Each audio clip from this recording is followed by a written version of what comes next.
이영수 박사의 좋은 성품.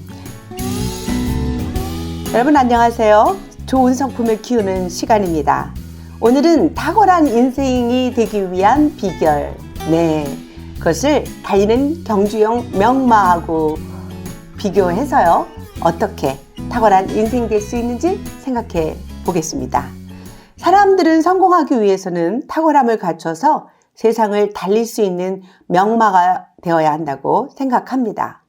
그런데 어떻게 탁월한 명마가 될 수 있을까요? 여기 탁월한 명마가 되는 비결을 소개합니다. 아라비아 사막 한가운데 말들을 방목하는 목장이 있는데요. 사람들은 그 명마를 구하기 위해서 이곳으로 모여들곤 했답니다. 주인에게 명마를 보여달라고 하면 주인은 내일 오전 11시에 오세요 하고 말했습니다. 그 다음날 또 주인에게 와서 명마를 보여달라고 말하자 주인은 개울가 옆 사막 언덕 기둥에 매어있는 수많은 말들을 보여주면서 2시간 후에 보여주겠다고 말했습니다.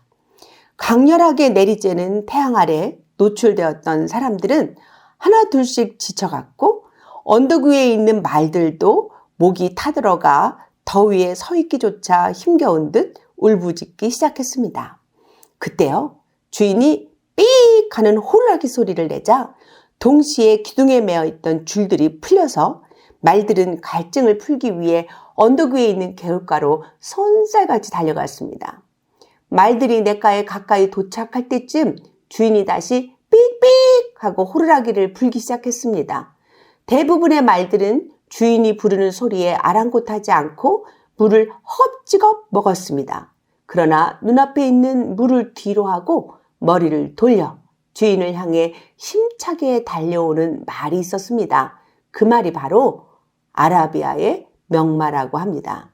명마가 되기 위해서는 훈련시키는 사람의 지시에 순종하는 성품을 갖추는 것이 우선이라는 것입니다. 순종이란 나를 보호하고 있는 사람들의 지시에 좋은 태도로 기쁘게 따르는 것, 좋은 나무 성품학교 정의입니다. 순종하는 성품은 탁월함을 갖추게 하여서 진정한 이 시대의 명마가 되게 하는 비결입니다. 인생도 마찬가지죠. 내 마음대로 내 고집대로 하는 인생은 별 볼 일 없는 인생이 되죠. 아주 어렸을 때부터 나를 책임지고 있는 사람들의 좋은 지시들, 사랑으로 주는 그들의 조언과 그리고 그 지시들에 순종하면서 자기를 연마한 사람만이 멋진 인생을 살 수 있는 것이랍니다. 그래서 그 러시아의 언어학자 비고스키는 이런 말 했거든요. 한 사람이 안전하고 행복하게 성장하기 위해서는 주변에 영향력 있는 좋은 어른들이 있어야 한다는 거예요. 그는 비계 교육이라는 이야기를 하면서요. 멋진 건축이 완성하려면 어른들이요. 이렇게 비계 건축할 때 판을 이렇게 넣어서 그 위에 올라가서 못질도 하고 페인트칠도 하는 것처럼 아이들이 딛고 밟고 지탱할 수 있는, 그래서 자신을 연마할 수 있는 순종함이 있어야 되겠다는 거죠. 좋은 성품, 순종의 성품을 가르치고 연습하는 타고난 인생들이 되기를 바랍니다. 좋은 나무 소포학에서 만든 순종의 노래, 순종이란 무엇일까요? 함께 정의 노래 듣고 시작하도록 하겠습니다. 노래 들으시죠.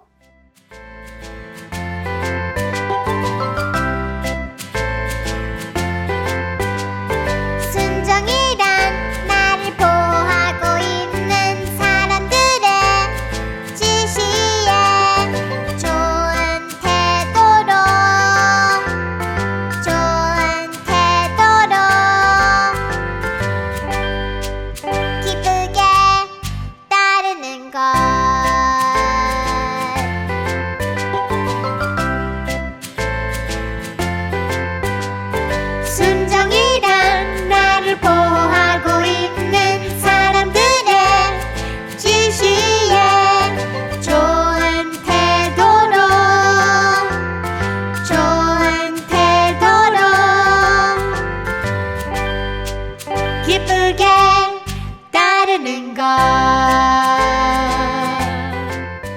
네, 이렇게 노래로 좋은 성품을 가르치고 키울 수 있다는 것. 네, 어른도 자꾸 들으면서 정의를 외울 때 우리의 생각, 감정, 행동들이 바뀌게 되죠.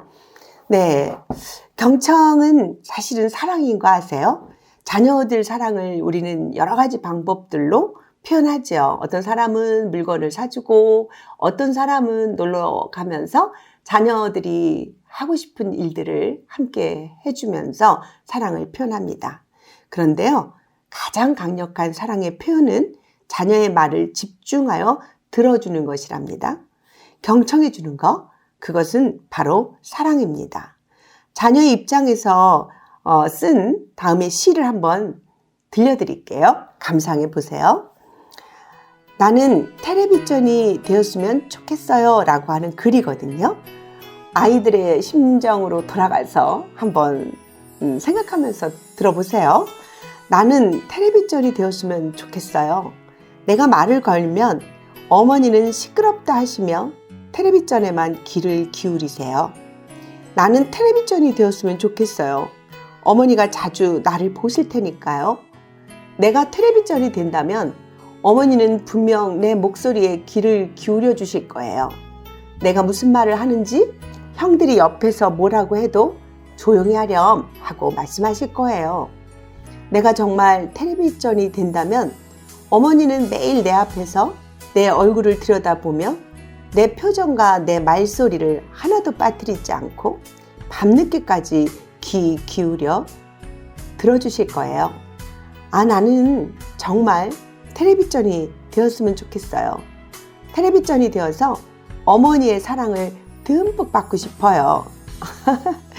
너무 이 글을 읽으니까 우리가 자녀들의 말에 경청해주지 못했던 지난 세월이 자꾸 생각나지 않으세요?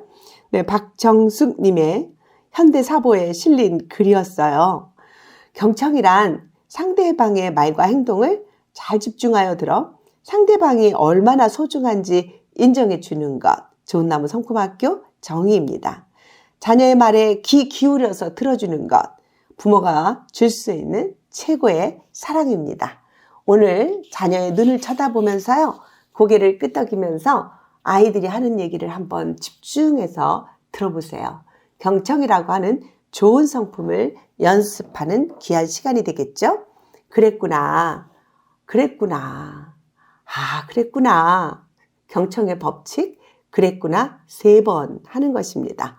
자녀들은요, 우리가 그런 태도로 자기들의 말을 들어주면요, 너무 의아해하고 행복해할 겁니다. 그리고 마음속으로 이런 생각들 할 거예요. 나는 정말 소중한 사람이야. 우리 엄마는 나를 너무나 사랑해. 우리 아빠는 나를 존중해. 이런 느낌입니다. 바로 자존감이죠. 네, 오늘 경청의 성품 연습해 보시기를 바라겠습니다.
여러분, 그 황제 펭귄의 허들링 들어보셨어요?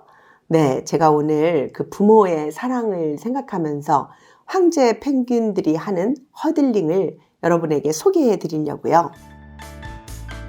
엄마 펭귄이 먹을 것을 구해오는 동안 아빠 펭귄들은 엄청난 추위와 싸우면서 자신들의 알을 지켜나간다고 합니다.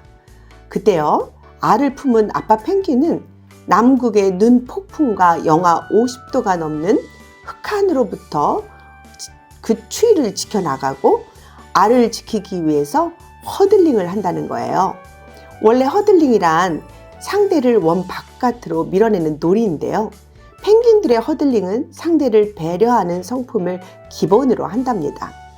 아빠 펭귄들이 허들링을 형성하면 서로의 체온으로 온도가 올라가서 극한 추위와 싸울 수 있게 된다고 해요. 안과 밖의 온도가 10여 도나 차이가 난다고 하니까 굉장하죠? 서로 조금씩 장소를 교환해서요. 바깥쪽이 추울 때쯤이면 안쪽으로 들어오게 함으로써 서로 자리를 바꾸어서 한 마리의 펭귄이 줄곧 찬바람을 맞고 서 있는 일은 거의 없다고 해요. 이렇게 해서 발등에 있는 자신의 알을 깃털로 덮어주고 서로 배려해서 모두가 추위에서 알들을 지켜나갈 수 있도록 도와준다는군요.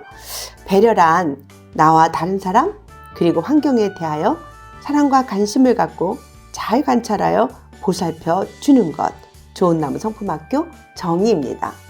눈물겨운 아빠 펭귄들의 배려를 통해서 드디어 새끼 펭귄들이 이 세상에 태어나는 것이래요.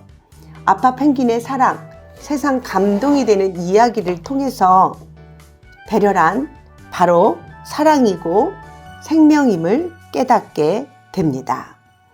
네, 배려 성품으로 사실은 우리 부모들이 자녀들에게 수많은 배려들을 통해서 자녀가 이만큼 성장했던 거 아니에요? 또 우리들도 마찬가지죠. 우리들도 우리 부모들이 우리에게 주었던 그 배려 때문에 여기까지 온 것입니다. 네, 배려 생각하면서 배려는 바로 사랑이고 생명임을 깨닫게 해주는 노래 하나 듣고 가겠습니다. 배려란 무엇일까요? 좋은 나무 성품학교의 좋은 성품을 키우는 노래입니다.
네, 배려의 성품 노래 잘 들어보셨나요?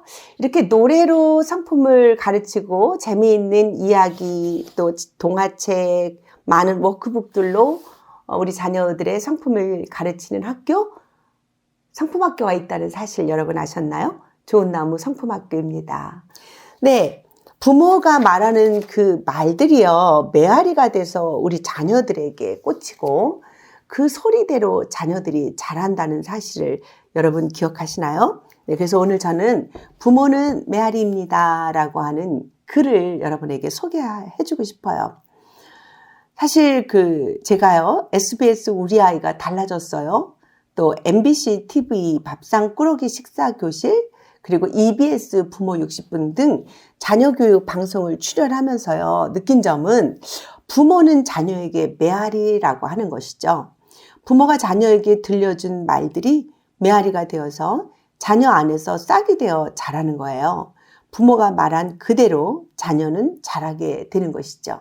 그래서 저는 많은 방송 출연을 통해서 제가 얻은 결론은요. 문제아는 없다. 문제 부모만 있다. 네, 그래서 부모 교육이 더 절실한 지금입니다. 깊은 숲속에 한 가족이 살고 있었어요. 하루는 엄마에게 꾸짖음을 받은 아이가 화를 내며 집을 뛰쳐나갔죠. 산 꼭대기까지 단숨에 올라갔습니다. 아이는 큰 소리로 이렇게 외쳤어요. 난 내가 싫어. 정말 싫다고. 그런데 그 말은 다시 메아리가 되어서 아이에게로 돌아왔어요. 난 내가 싫어. 정말 싫다고. 그 소리에 겁을 먹은 아이가 집으로 달려와 엄마 품에 안기며 산 꼭대기에는 자기를 싫어하는 나쁜 사람이 살고 있다고 말했습니다. 지혜로운 엄마는 아이의 이야기를 듣고 난 후에 아이의 손을 잡고 산 꼭대기에 올라갔습니다. 그리고 부드러운 목소리로 난 널 사랑해. 정말 사랑한다고 하고 소리쳤어요. 그러자 그 부드러운 목소리로 난 널 사랑해. 정말 사랑한다고 하면서 메아리쳐 되돌아왔습니다. 아이는 기뻐하면서 행복한 웃음을 지으며 엄마 품에 안겼습니다. 엄마의 말은 메아리가 되어서 자녀에게 돌아와 말한 그대로 자라게 하는 능력이 있답니다. 참 아름다운 글이지요. 네, 우리가 말한 그대로 우리 자녀 마음속에, 성품 속에, 인생 속에 싹트고 있는 중이라는 거 여러분 기억하여 주시기 바랍니다.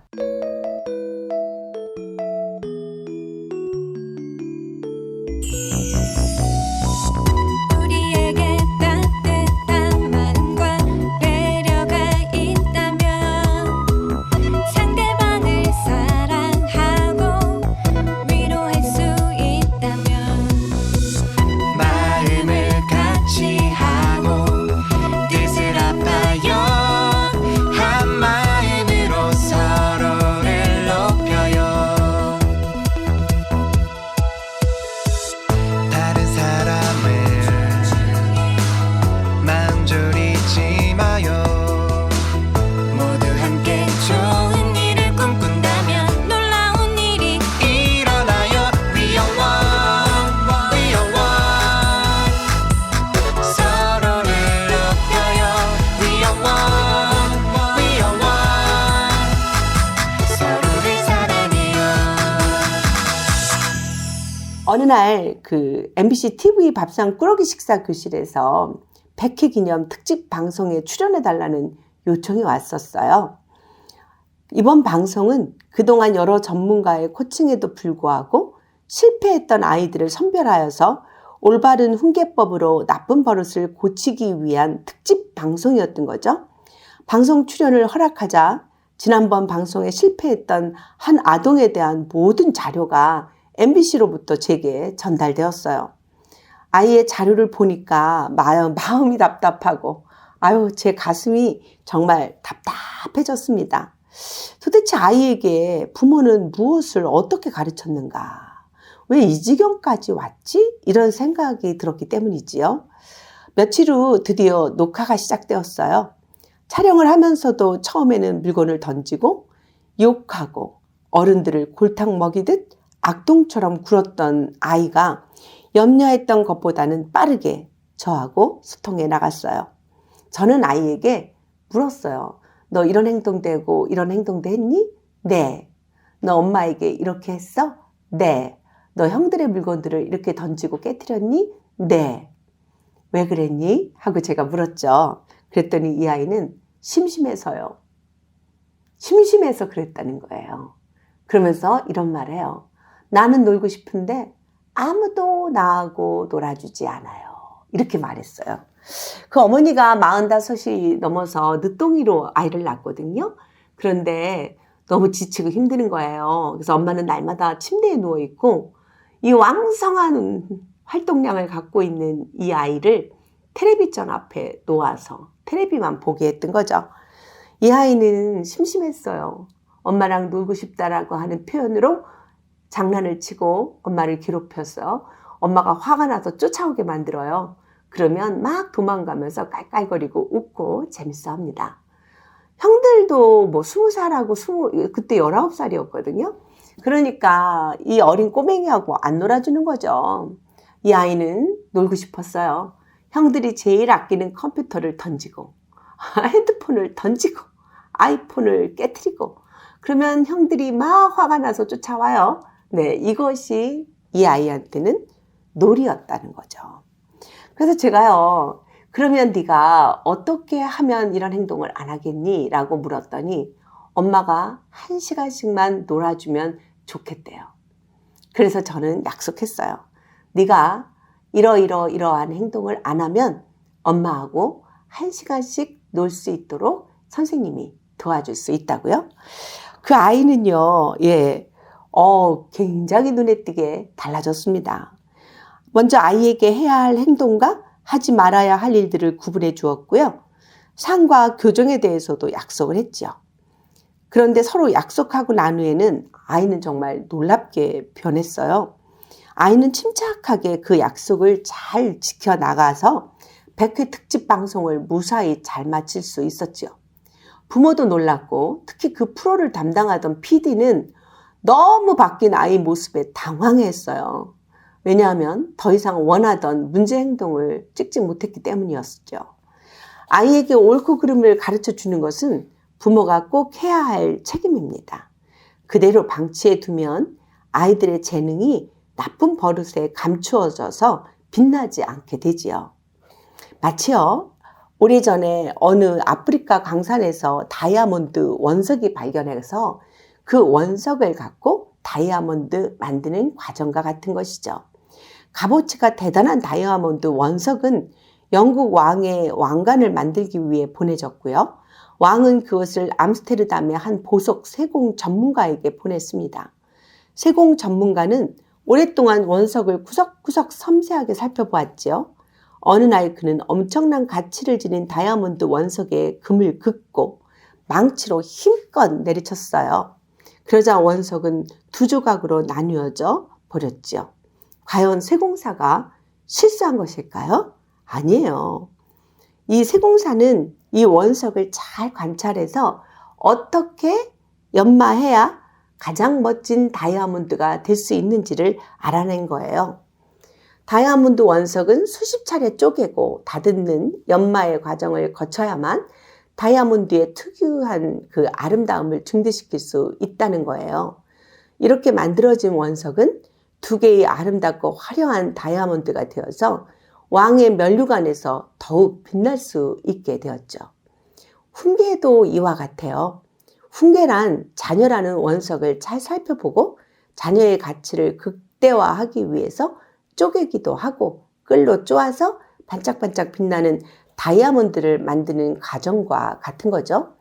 이 아름다운 일을 부모가 방치할 때 자녀는 보석이 아닌 원석으로 그저 평범한 인생이 되는 거예요. 아이의 마음속에 일찍부터 덕을 심어주어서 좋은 상품의 리더로 만드는 것이 바로 자녀를 아름다운 다이아몬드가 되게 하는 과정이라는 거죠. 네, 부모님 여러분, 다이아몬드 만들기 작업에 이제부터 들어갈까요? 우리 자녀들의 성품을 연마하는 것, 다이아몬드 같은 인생 되게 하는 첫걸음입니다. 성품은 유전이 아니에요. 네, 가르치고 교육하고 좋은 환경과 경험 속에서 만들어지는 거죠. 저는 이 좋은 성품 12가지를 만들었어요. 이영숙 박사의 12성품론을 책을 썼고요. 한 성품에 60일 동안 연습하게 합니다. 네, 60일은 우리 두뇌의 기적을 기다리는 시간이에요. 우리가 한 정보를 우리 뇌에 집어넣고 그리고 매일매일 반복해서 60일 되어야만 이 새로 들어간 개념들이 나의 것이 된다는 거죠. 네, 이렇게 좋은 생각이 좋은 감정으로 행복한 느낌이 되게 하고 그리고 그 행동을 반복하게 연습시켜서 습관이 되게 하는 것이 중요한 것이죠. 이 습관이 바로 좋은 상품을 만들기 때문입니다.